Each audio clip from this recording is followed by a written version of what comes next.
Jésus a dit, je suis le vrai cep. En lui était la vie, et la vie était la lumière des hommes. Le visage des hommes s'éclairait lorsqu'il l'avait goûté, lui. Jean 15, 1, 1, 4. Avons-nous remarqué l'une des choses qui nous est dite au sujet de la vigne dans l'Ancien Testament? Dans Ézéchiel chapitre 15, la vigne n'a pas d'autre but à son existence que celui de porter du fruit. Avons-nous jamais vu que quelque chose soit fait du bois de vigne? Nous n'avons jamais vu de table ni d'instrument, non pas même de canne, qui soit fait du bois de la vigne. Ézéchiel au chapitre 15 dit que l'on ne peut rien tirer du bois de la vigne. On ne peut pas même en faire une cheville pour y suspendre un objet. La vigne est absolument inutile si elle ne porte pas de fruits. Le raisin est le seul but de son existence. Et si elle ne porte pas de raisin, alors dit Ézéchiel, on peut simplement la jeter au feu. Il n'y a pas de produit secondaire de la vigne, pas de second emploi. Elle n'existe que pour une chose, et une seule chose, c'est le fruit. Dieu avait levé l'ancien Israël afin qu'il porte son fruit divin de vie et de lumière aux nations. Mais Israël manqua à sa tâche. Dieu n'avait pas d'autre but pour un tel Israël. Il dit donc, jetez-le dans le feu.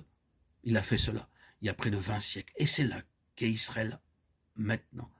Nous pouvons comprendre d'après cela ce que le Seigneur a montré lorsqu'il a dit être lui le vrai cep et nous les sarments.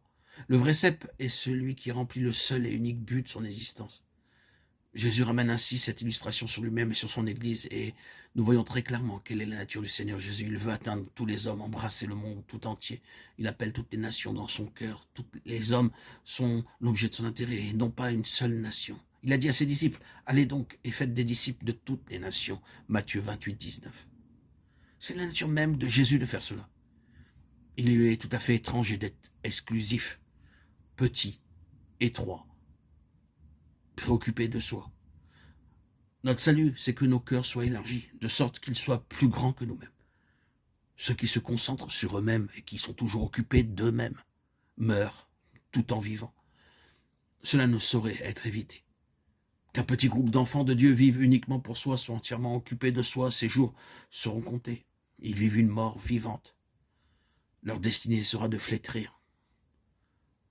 Et cela est vrai pour chaque chrétien et pour chaque groupe d'enfants de Dieu, parce que Christ est dans le croyant et que sa nature est de s'étendre comme la vigne.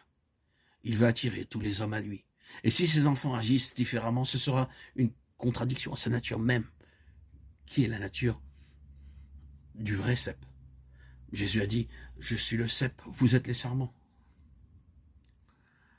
Jean 15, 5. Les sarments du cep forment un seul cep. Ils partagent la même nature. Avons-nous remarqué que ce sont les sarments eux-mêmes qui étendent l'œuvre de Jésus?